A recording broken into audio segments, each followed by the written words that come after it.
Okay, welcome people. I see the attendee list slowly populating. We're going to give folks just another minute or so before we begin, and then we're gonna dive right into today's webinar. So thanks everyone for joining us. We look forward to the discussion. I think yeah, it's definitely something that is timely and ongoing and seems to always be changing. So we'll give just another minute or so, and then we will go and we will keep this to about an hour, and maybe ending a couple of minutes after 5 o'clock. I will respect people's schedules. People are tuning in from all different places and have all different sets of obligations. In the meantime, let's see. Done. In the meantime, one other thing I'll say, people can feel free at any time during the webinar to dump their questions into the Q&A. My colleague Mike Hurley has sent to the Q&A. You'll see already one answered question, which is just sending links to a couple of pieces that Joe Cohn has written on the general topic of discussion today for anyone who wants a brief reference on some of the discussion material. Okay, it is a couple of minutes after 4. I am going to get going. And we'll get this discussion started. Briefly, my name is Peter Bonilla. I am the Vice President of Programs at FIRE, the Foundation for Individual Rights and Education. Among my the works in my portfolio here are putting on things like FIRE's conference programming, as well as these webinars, which we have been doing in the fall. In the absence of the usual in-person programming that we do. The topic of today's discussion is something that has been a part of our work at FIRE for a good while now, and is something that there is a lot of movement on, which is the legislative efforts around the country that have the potential to impact free speech in higher education, that can impact academic freedom. With us today, we have Joe Cohn, who is FIRE's legislative and policy director, who is very active, in a lot of these discussions, works closely with a lot of state legislators, helping get good bills passed and keeping legislators from their own worst instincts on some of these issues. So we're going to be hearing from Joe Cohn, and we also have someone I'm very pleased to have joining us today, a longtime friend of the organization, Professor Donald Downs of the University of Wisconsin-Madison. And Don, I think that they wanted me to kick the discussion to you first. Okay. And I know that we we are going to get a lot from your collected insights, from all your years in the academy, especially in the state of Wisconsin, which the last several years at least has had a quite active legislature when it Right. comes to a variety of higher education issues. So thanks both of you for joining us today. And Don, I'm happy to kick it to you first. Well, thanks for having me, Peter. And I'm glad to be on the show with Joe. I mean, Joe is sort of the professional savant on this issue for the whole country. So he'll give more of the details of what's going on. I'm going to give kind of a little bit broader overview of the situation, kind of a broader perspective. And as Joe knows, I've been fairly skeptical over the years of working with legislatures on this issue. And I'll explain a little bit about why that's the case as we go along. Though I've just in talking with Joe and reading his material on the website, I've opened my mind a bit. And I have actually done some work with the legislatures as well, but pretty much at a little bit more arm's length, certainly more than Joe has had. Seemingly, the issues are on a sliding scale. There's some things, and the lead piece that Joe has on FIRE's website right now shows this, that there's some issues that are just sort of tailor-made for legislative support. And then there are others that are thornier and more problematic. And it's always a big concern about opening the door, the camel's nose in the tent, and the legislature might abuse the kind of power that it has. But there's certain things that they've been very good on. So let me start by just mentioning There are a couple of background issues. One is more of a political science point. Refers to a book that Grant McConnell wrote back in 1965. And it's called, I forget the title of the book, actually. I can't believe it. That happens. But the idea of the book, I'll think of it later if I mention it later. But the basic idea of the book, it builds on Federalist Number 10 and Madison's solution to the problem of faction. And he said the main solution is to expand the territory of the country. So it's going to make it more difficult for a dominant faction to take over national government because there'll be so many of them. Sort of a beginning of interest group liberalism as a theory. And he said that that allows then, when you have a local conflict where one power is too dominant, it allows the weaker power who might have a just cause to gain greater power by going outside the local area. He called it expanding the scope of the conflict. And that's very relevant to, I mean, the civil rights movement did that when Martin Luther King nationalized it, because in the South, you know, they have a lot of trouble, right, making way. And then you start going to court, you start reaching out to the national media, and then you reach out to the executive branch. And before you know it, you've got all these allies that come in from the outside. And that can be very relevant to a campus dispute, especially a lot of the work I've done over the years here at Madison with the Institute for Humane Studies in Washington. We saw a lot of cases where the local situation at campus was so difficult for free speech people to get their voices out or to have influence on campus that they really felt they had no choice but to resort to a broader base of power. And so McConnell's thesis, I think, is relevant here. The problem, as Joe has often pointed out, is that, you know, legislatures have their own agendas, and they can become part of the problem as well, especially historically. I mean, who has been the major problem for free speech in America? It's been government. And it's only in the last 30 some years that that's changed, as sort of the problem became people with inside the campus who at one time did believe in free speech more strongly than now. So that's one kind of perspective I've always had on this. And the second is what we did at Wisconsin. You mentioned the Wisconsin legislature being where a lot of the action is these days. Well, for 15 or more years, and now I'm not quoting, but paraphrasing FIRE's president, Greg Lukianoff, who told me, he said, for 15 or 20 years, Wisconsin had more controversial free speech issues maybe than any campus in the country. And I'll give you a list in a second. And because of that, we formed what probably was the first major campus group that pushed for pro-free speech policy, to rescind bad policy, and to protect individuals who had been affected by bad policies and whose rights had been violated on campus. It was a Committee for Academic Freedom and Rights. We were funded from $100,000 from outside the Bradley Foundation. We had hands off. We were completely total discretion in how we used those funds. And we were able to, do a lot of things on campus, protecting individuals. We won virtually every case we took, about 20 cases. And we abolished the faculty speech code in 1999. That was our signal effort. And that was right around the same time FIRE was founded. And we worked with FIRE on that. We got a lot of advice from Harvey Silverglate, and Coors wrote a piece on it. And what we did it from within. It was a local effort. And, a guy named John Gould, political scientist, wrote a book about speech codes. And he talked about how, among other things, in 1992, the RAV case versus St. Paul, which pretty much set a constitutional principle that undermined the validity of all these new speech codes that had come about in the previous years, which were very identity politics based. And after that, rather than the number of college speech codes going down, they went up. And the reason was because of the political pressures and incentives within the campus. They more or less ignored the Supreme Court decision. And so we said, we need to persuade people on campus why it's bad to have these kinds of codes.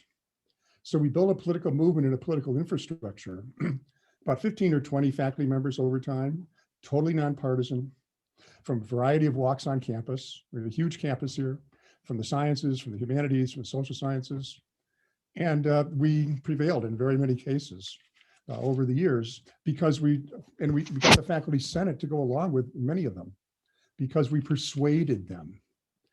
And if you rely too much on outside forces, even the court has normative status, right? But a court order is sort of an order from outside the community. And it can even be interpreted as somewhat coercive by that community and therefore ignored. There's a lot of ways, a lot of political science literature on how people ignore Supreme Court decisions over time. So we wanted to do it more from the ground up. And we dealt with speech codes, Reebok contract that restricted what you could say about Reebok on campus because an athletic department's program with it. That was an amazing case. Anonymous complaint box that we did away with. Of course, it's returned now in the shape of technology with bias reporting programs, et cetera. Due process cases, dorm prayers, dorm speech codes. The Southworth case on student fees, which Joe talks about in one of his pieces on fire. And a host in 20 different cases from individuals. So that was basically, we tried to do it from the ground up, persuade the community from within. And that's also consistent with the academic freedom principle of institutional autonomy. The problem is, what do you do when the institution becomes the problem rather than a source of freedom itself? That said, we did use outside sources, though not the legislature. We used the press a lot. We had a lot of ties with the press. And when we were the first university in the country to do away with the faculty speech code, I contacted the Chronicle of Higher Education, and they wrote a story on it. Before you knew it, we were getting covered by the Times, the Wall Street Journal, all these other major national press, which served as a tremendous ally for us, because with the exception maybe of the Times, which was kind of lukewarm, all the others were on our side. So we resorted to outside allies in that sense, but we were, somewhat reluctant to use the legislature, maybe largely at the time because we didn't have to. So that was, that kind of approach. And there's things that the press, there are things that the legislature can do, which actually would be helpful. And Joe lists these in his fire piece. I'll just mention them briefly here. Free speech zones. Now, I just see there's a Supreme Court case touching on that just recently. So that would be another avenue. But speech zones, free speech zones, which I always considered having a free speech zone is sort of implying that free speech is a kind of disease. So you have to quarantine it over in certain little small areas of campus, right? And courts have dealt with that pretty straightforwardly. And so have state legislatures, because it's a fairly simple, straightforward issue, just don't have them. So that would be one example. Overly broad harassment codes. And sometimes you have to engage government because a lot of these codes have been pushed by government, especially Title IX. So getting the harassment code to be consistent with First Amendment principles, which can be done, I think is a very useful way of working with the government or the legislature, especially when the government's already put its finger or put its nose in the tent on that issue. Security fees, charging students too much to have demonstrations. That's a fairly clear-cut, straightforward issue. Student fees, like the Southworth case at Wisconsin, which is mentioned on Joe's website. Just requiring that there be non-discrimination in the distribution of those fees, which was the great victory of the Southworth case. He lost his case because he made a compelled association claim. And I remember the university was sort of celebrating that. And the day later, they realized that, well, now we have to be viewpoint neutral. So Southworth sort of lost one battle, but won another. That would be another example. And then, of course, Title IX, which I've already referred to. The problem, and then I'll conclude, is that the more you get legislature involved in deeper cases, they have agendas. There's a tremendous polarization in American politics these days.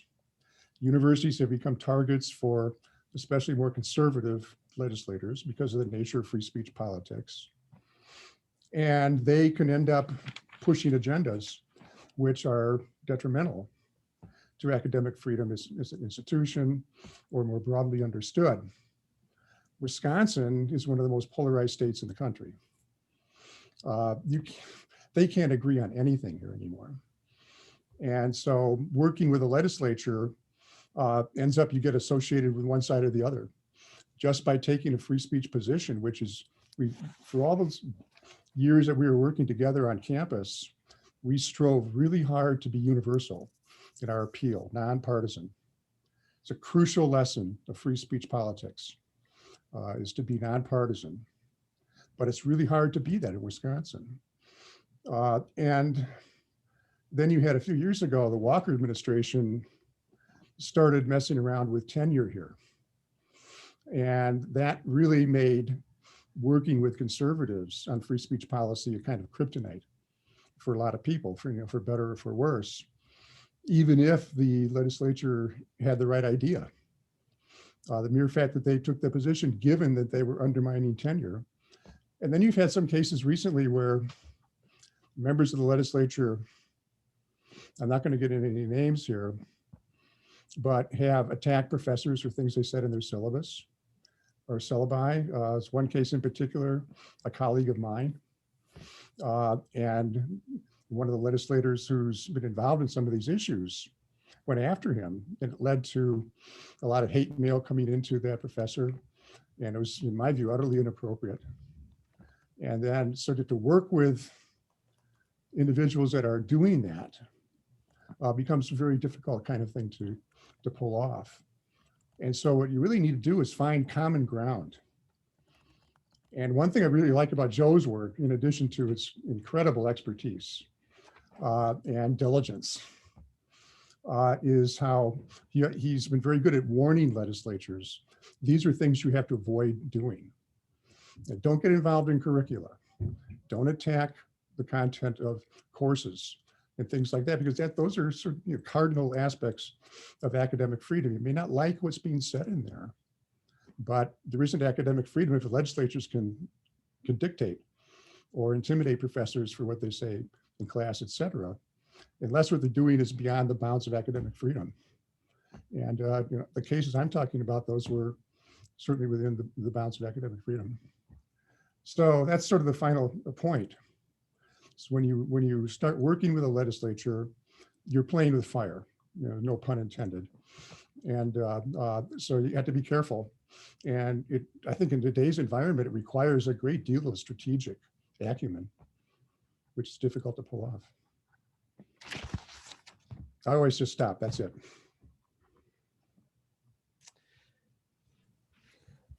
Thanks, Don, and I'm happy to hand it over to Joe Cohn, who I see has just had one of his many animals vying for his attention during this webinar.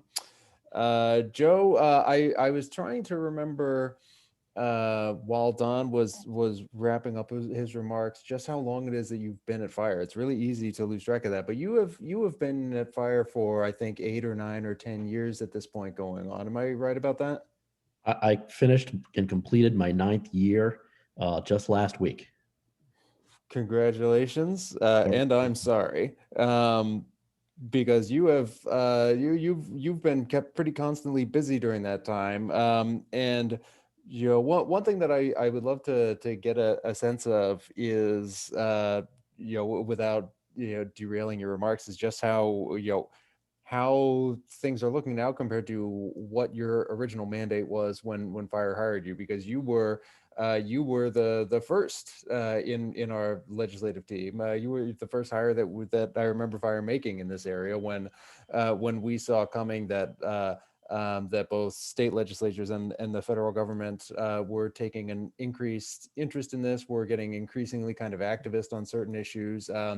and that fire kind of had better get on that train, or it was going to leave without us. And let God knows what what kind of legislation get into schools around the country. I'm going to stop talking because you know much more about all this than I do. I'll just hand it over to you now, Joe.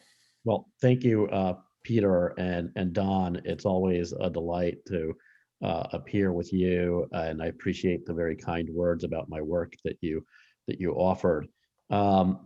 Peter, your question, to me is really a good place to start, and was actually where on my notes I had planned on starting. So it's a happy coincidence. And also I'm thankful for that, because one of my cats is now sitting on my notes, so I can't refer to them. But I was hired in 2012 for precisely the reason that Peter described, which is that we were starting to see more and more outside government actors telling institutions of higher education what to do.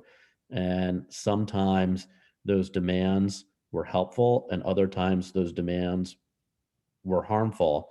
And we didn't see it as a viable option to continue staying on the sidelines, or to only occasionally write an article about what was going on. And at the beginning, the work was focused exclusively on contesting the worst of the worst ideas. And as we got more involved in those discussions, legislators naturally wanted to know, if you don't want us to do this, well, then what should we do instead? Because they're not the kind of folks that want to be told, sit on your hands, do nothing, no matter what you see is wrong with the world. Your role is to sit passively but cut checks. They just don't find that to be an acceptable answer. And that's true on both sides of the aisle, depending on the aspect of the operations of higher education that we're talking about. I think Don is right that there is mounting evidence that people who identify as conservative are trusting the endeavor of higher education less and less, fairly or unfairly, maybe a little of column A and a little of column B. They are viewing higher education in terms of indoctrination and seeing less and less value from the academy. So I think one challenge is how you meet that perception. Do you deny it in its entirety? Do you acknowledge that there are aspects of truth to it and other aspects that are exaggerated, misplaced, wrong, etc.? What do the various different options, what paths do the various different parts on that spectrum lead us? Now, FIRE as a whole is involved and exists, I believe, because of our belief that higher education is really crucial. I don't think we would be here fighting for civil liberties in this context if we didn't think it was such a tremendously important aspect of society.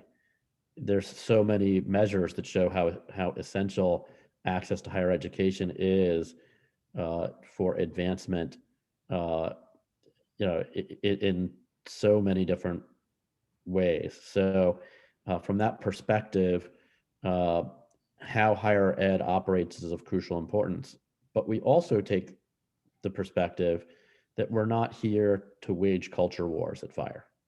At FIRE, we have board members, staff, and over the years, many, many, many clients at every part of the political spectrum. So we evaluate, these issues of free speech without respect to the politics, except for the fact that my job is to operate within the realm of the possible when it comes in the context of dealing with people who wield extraordinary power over higher ed. And I think Don framed one of the primary questions very well, which is, what should legislatures be doing and what should they avoid doing in order to be helpful and productive partners here.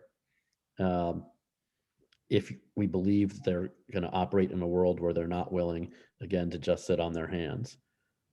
So what is a common thread amongst the things that FIRE recommends they do is deal with locking in some of the case law that schools are too often ignoring with respect to these civil liberties. And Don already listed a bunch of them, so I won't revisit those, although I'm happy to dive into the details of any one of them in the Q&A if that ends up being helpful.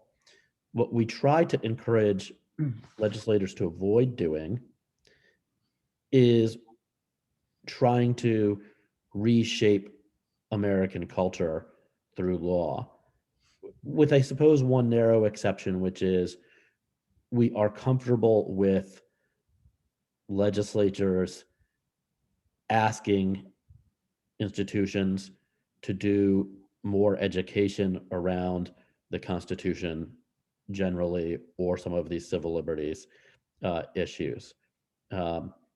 We think that education is a more powerful way to change culture than force of law. So with that, I want to spend a few minutes taking you through some of the trends we're seeing this year, dealing in particular with academic freedom.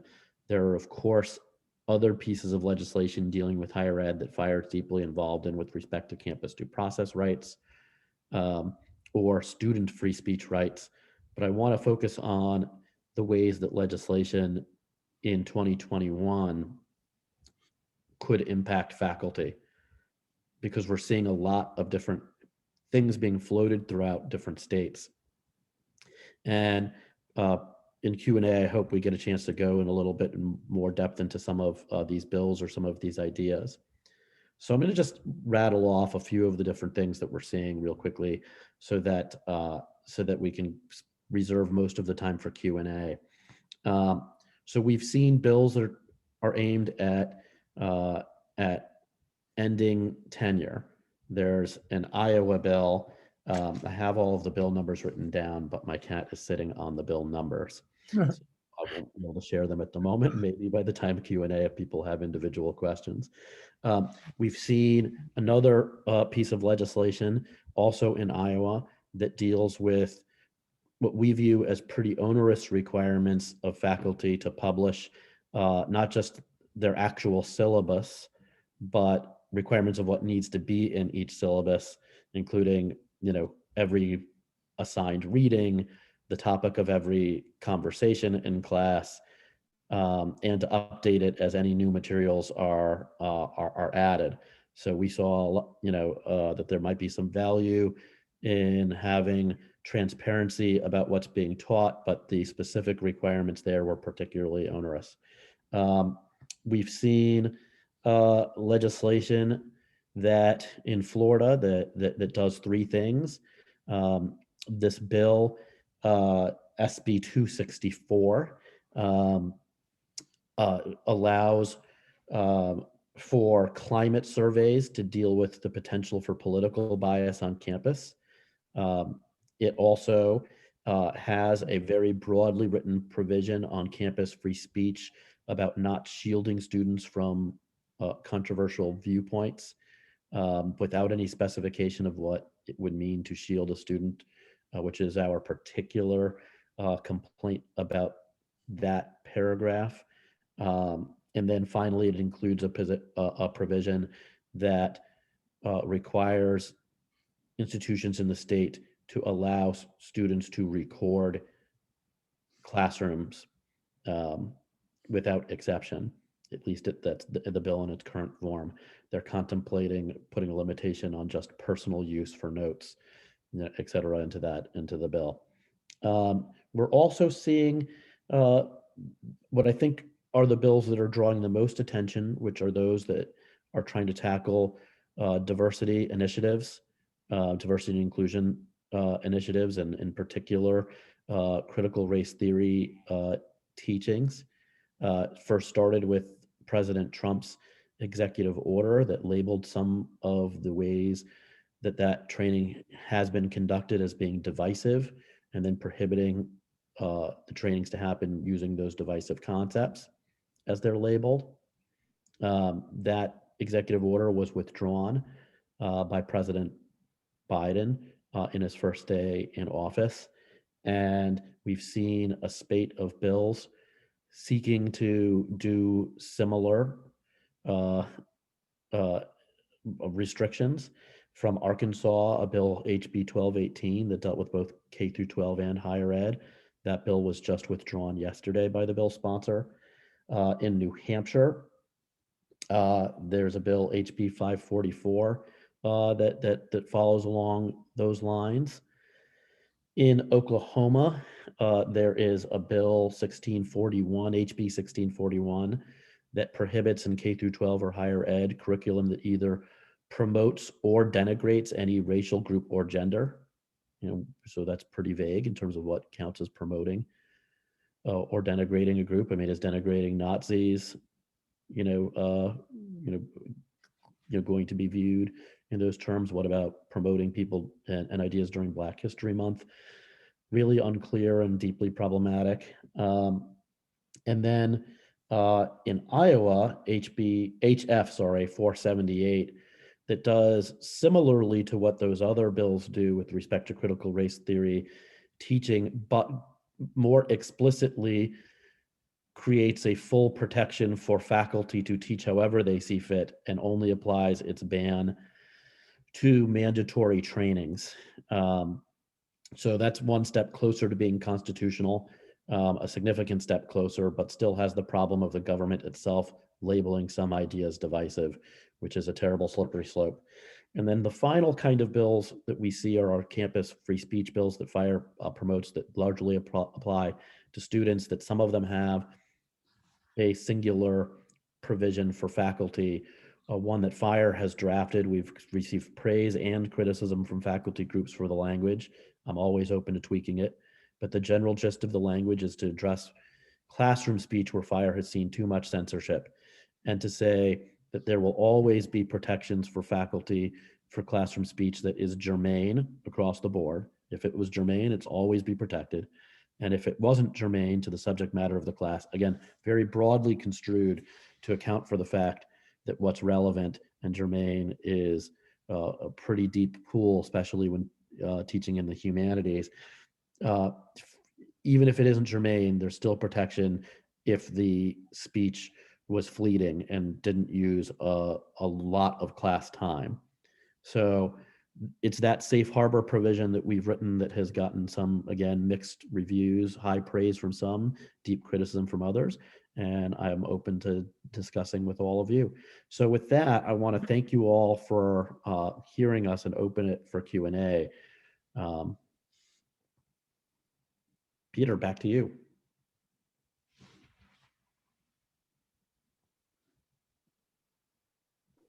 Sorry, here I am, unmuted. Well, again, the question and then the Q&A is open for anyone who has any questions or any discussion matters they want to try and address here with us while we're on this webinar. Please feel free to drop them in. I've been taking some notes of the discussion and sort of drawing on my memory of my going on 13 years at FIRE and how I've seen this landscape kind of change. I'll put a question out there, and Don, this might be one that you're best equipped to answer, given your number of years in the academy, but also, Joe, you've met with a lot of legislatures, you've sat in a lot of offices, you've testified on various bills, and you, I think, can give a good sense of what the evolution of the mood on this has been over the last few years. But it seems to me that Joe, I recall when you began, I think it's fair to say that a more significant part of your portfolio was just kind of getting more legislatures kind of interested in the general issue.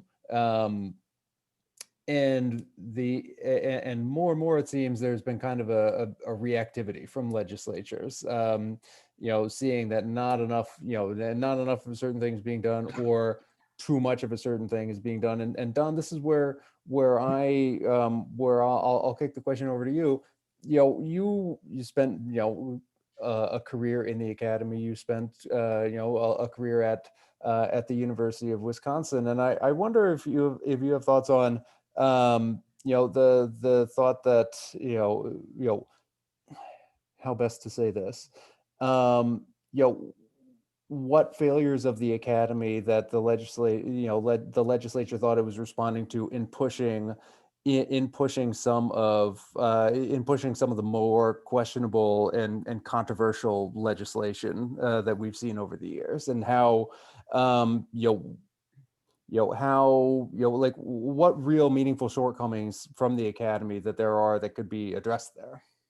That's a very interesting question, and you can deal with certain things people say or policies, but I think it starts with culture, and which of course is something that pervades our entire society. The book The Big Sort, about people, Bill Bishop and a co-author, out in Americans as a whole. And this is accelerated the last 20 years in the country. People are, hanging out with people that think like them politically, even where they decide to live, that kind of thing. So there's that separation. And that's always been somewhat the case in Wisconsin. If we talk about my school, then try to generalize to others, because this state is the most polarized political state close to that, at least in the country. And, we have one of the most conservative national senators right now, and the most liberal national senator right now in Wisconsin, Tammy Baldwin and Ron Johnson. So things are very polarized, and they always have been, especially going back to the 60s, but even before that, and all the issues that pertained on campus then. But a big difference back then is the Republican Party was somewhat different, because they sent more of their children maybe to the UW than the Democratic citizens did, perhaps. At least that's been argued. And so they had a kind of respect for the university and a personal stake in it. And that has changed over the years. And I've always portrayed the problem here as a two-way street. Legislature has threatened to do some very questionable things, defunding, because UW Whitewater brought in Ward Churchill to give a talk. So they wanted to defund the whole system. At least that was brought up rhetorically. And my group met with some of those legislators and talked them out of it back then. That was 2006. And then a more recent defunding rhetoric around a case that Joe mentions, involving a white power conference on campus or something like that. So, it's been deepened. But part of the problem is that the university itself, I think, has not reached out to the legislature as much as it should. What about just meeting with people? I remember when a buddy and I met with the legislature, two of the key guys in the education committee in the legislature back in 2006 over the Ward Churchill case. He was shocked that two professors showed up and even talked to him. And it was a very mutually respectful conversation.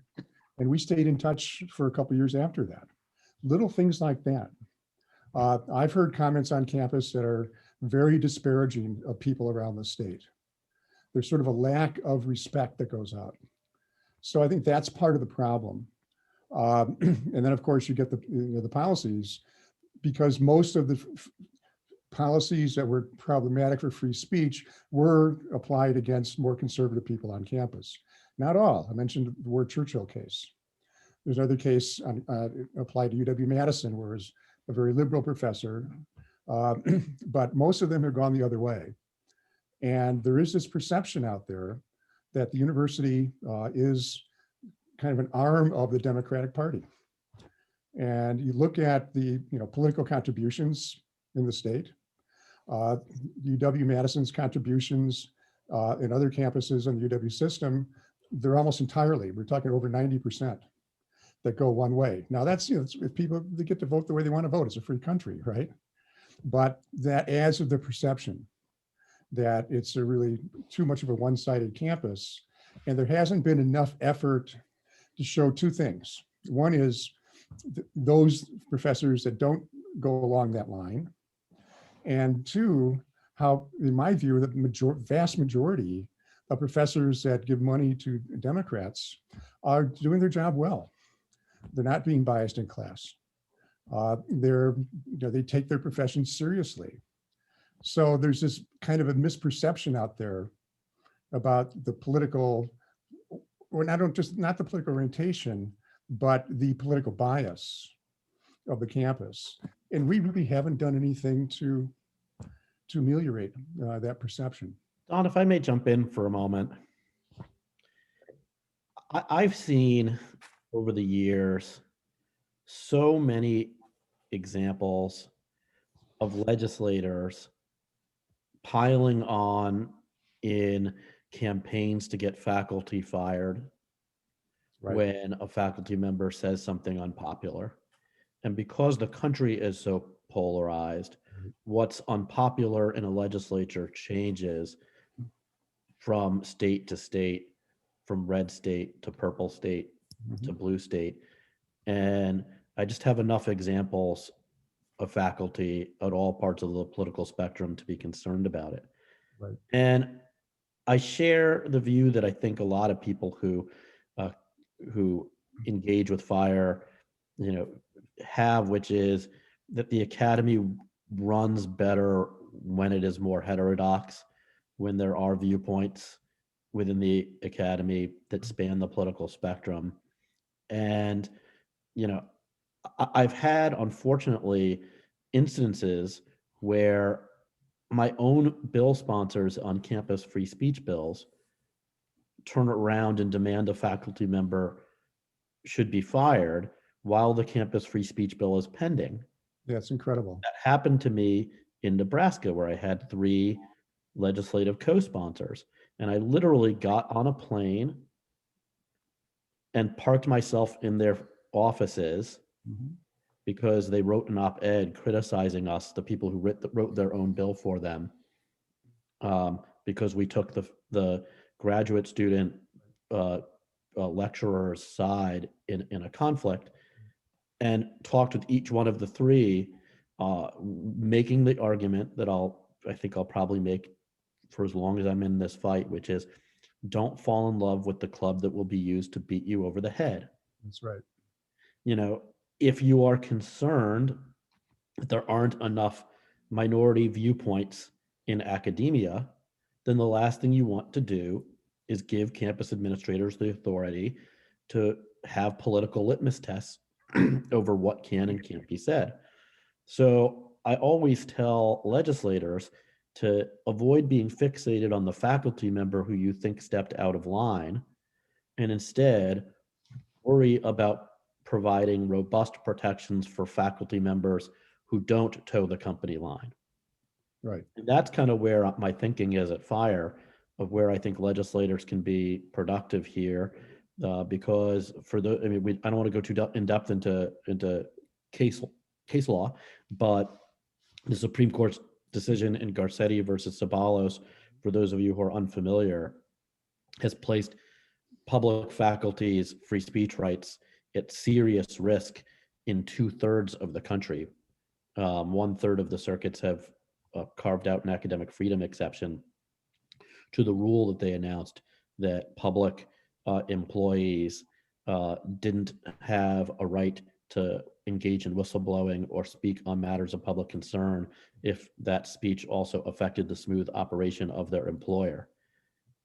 A sweeping and shocking decision from the mid-2000s.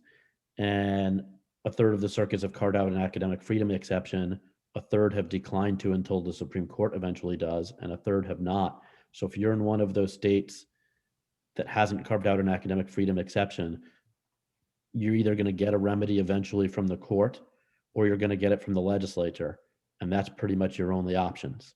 Yeah. So there's certainly room for legislatures to get involved and be helpful here. And that's where my mindset is.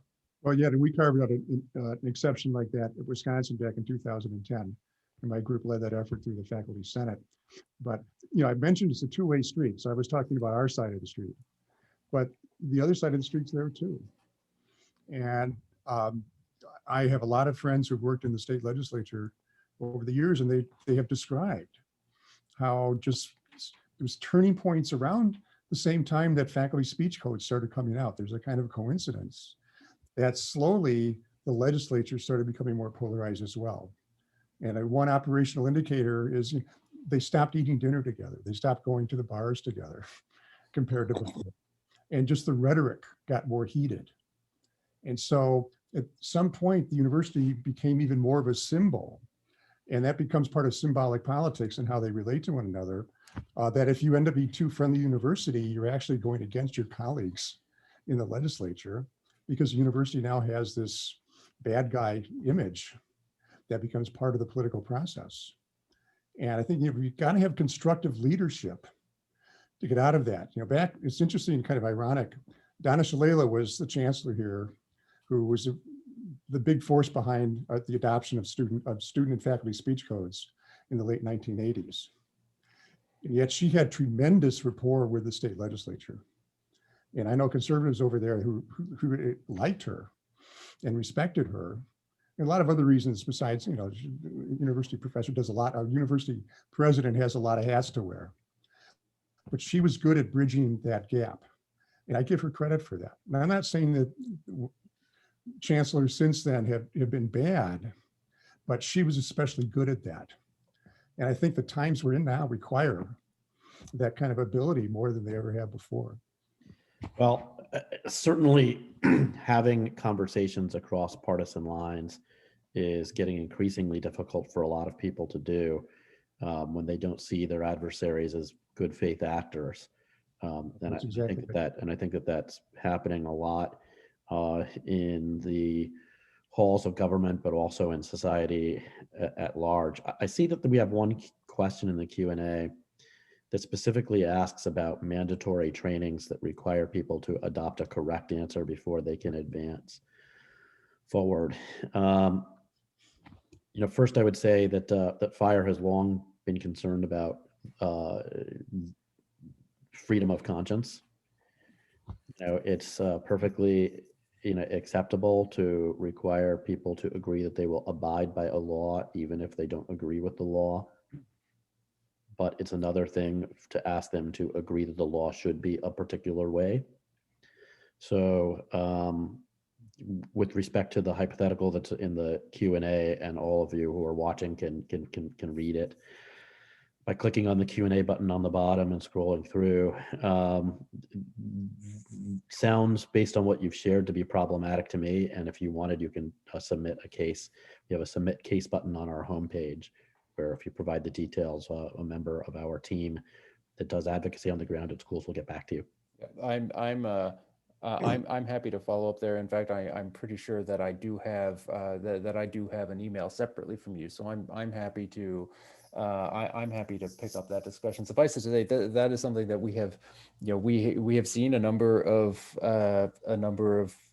cases where trainings become problematic by doing exactly what you've hypothesized, in terms of saying, here is the correct answer to this potentially ideologically freighted question that that is open to interpretation, that reasonable people can disagree on. We actually have seen a number of cases like that, so that is something that we're happy to take a closer look at, and I'm happy to follow up with you directly on.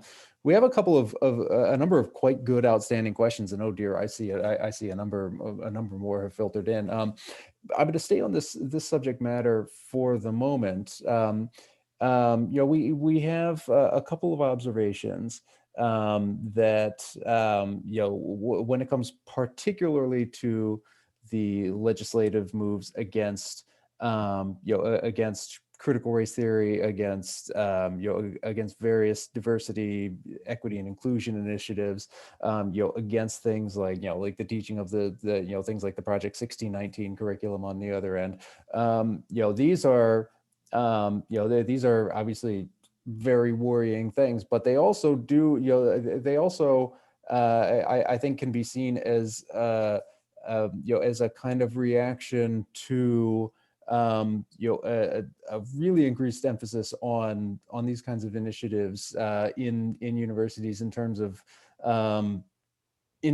being in terms of faculty suddenly facing significant ideological pressure to express agreement or express solidarity with very kind of particular ideological concepts where these are implicated. And I think a lot of I think Joe, do you see, like, the first part of the question, Joe, do you see some of this legislative response, going after, critical race theory, that whole umbrella of topics? Do you see that as kind of a reaction to universities' renewed emphasis on this area? And Don, I'd be very happy to hear your thoughts on this as well, as someone as someone who spent a long time in the academy. I do think that it is at least motivated in part by a response to what those legislatures view as discriminatory ways of fighting racism. What they view as, instead of seeking equality, seeking to just flip, who is in charge and who isn't in charge. And when you look at the list of things that were labeled as divisive concepts in the legislation, some of it probably does violate anti-discrimination law, both at the federal and the state level. I mean, could you imagine an institution in its training saying that a particular racial group was inferior to others as the institution's position? Setting aside for a moment a faculty member who wants to make any arguments about institutional racism and make any arguments including along those lines as being distinct from the university itself taking the position that a group is racially inferior. I think that that would probably violate Title VI federally and a state corollary. So to the extent that trainings like that are existing, I don't think it is alarming that there are legislators that want that to stop. It shouldn't surprise us that there are people in government who think that that's inappropriate. The question is their answer helpful or harmful here? One, because there's already this, anti-discrimination law that applies. I think it increases to the polarization as opposed to taking the tensions down a notch. So from that perspective, I view it as a bit, unhelpful. From the perspective that some of the bills aren't clearly making the distinction between what faculty can do in their teaching and the mandatory trainings themselves, that's another constitutional problem because of its implications on academic freedom and free speech. But the solution, I think, is to engage in an honest discussion and debate about whether or not that kind of training, it is appropriate when it gets to that extreme. And if it isn't, what are better solutions than the government labeling things as divisive? The slippery slope I mentioned, at the onset, which I think is pretty terrible. So I guess my long-winded answer is that I don't think that there's nothing to see here. Move along is going to persuade conservative legislators, nor do I necessarily think it should. But acknowledging a problem doesn't have to come at the cost of saying that your solution is the smart one either. And critics of what legislatures are doing should probably engage in a conversation with them that doesn't start with "you're crazy." That's perfectly acceptable for the institution to take those positions.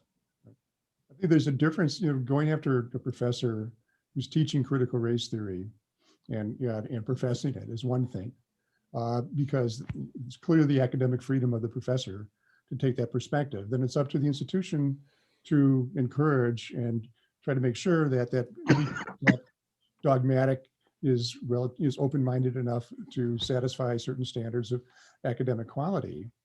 going back to AAUP standards, but that should be something that's worked out informally, because you don't want to create a precedent going after professors who are professing theories that they consider correct. It's different when the institution takes over that kind of thinking. And when you have these forums for requirements for training, which I was a part of when I was back on campus, because I'm emeritus now. And if there is a bullying or a pushing of an ideological perspective, that's not then just by a particular individual professor, it's by someone who represents the institution who's requiring that particular session.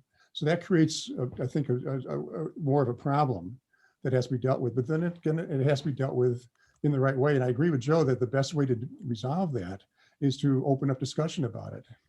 And I think, I was in one session where another individual and I raised questions about how it was being conducted. And everyone sort of was quiet for 10 seconds. Oh my God, I can't believe someone said this, criticizing sort of the assumptions underneath this particular training. And then all of a sudden, an individual who was the last person in the group that we would have expected to agree with what I and the other person said, spoke up and said, yeah, you're absolutely right. I don't like this ideological one-sidedness here.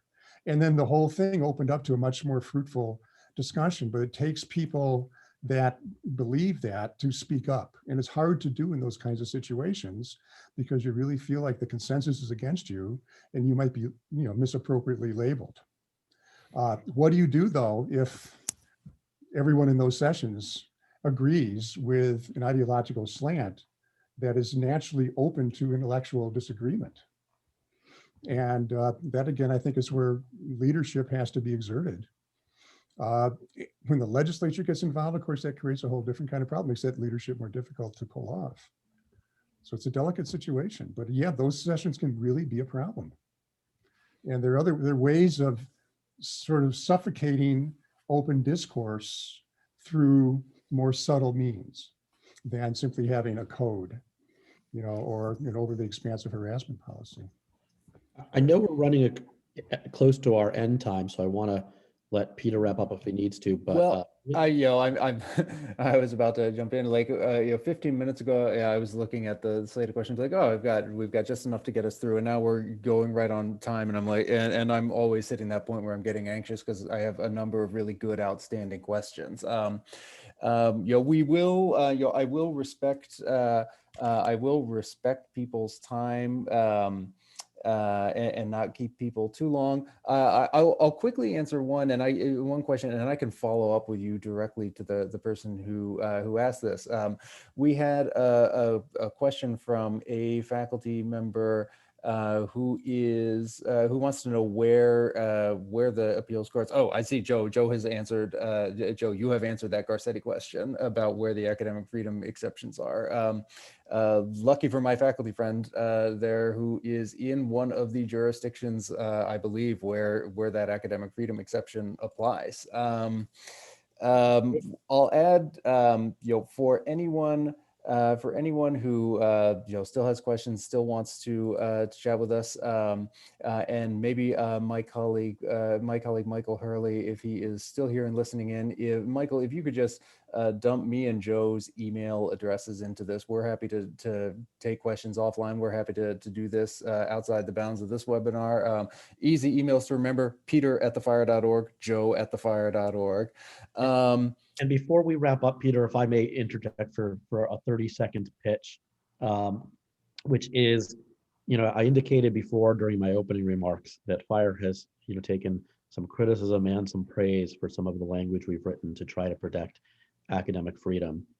And one of my goals for the 2021 year is to improve upon that language, is to engage faculty like yourselves in review and discussion of what you like, what you don't like about it, and the concerns, in the hope that by the time we get close to 22 sessions, when legislators approach me and say, what should I be doing in higher ed, I can offer them language that's been vetted by folks like you who are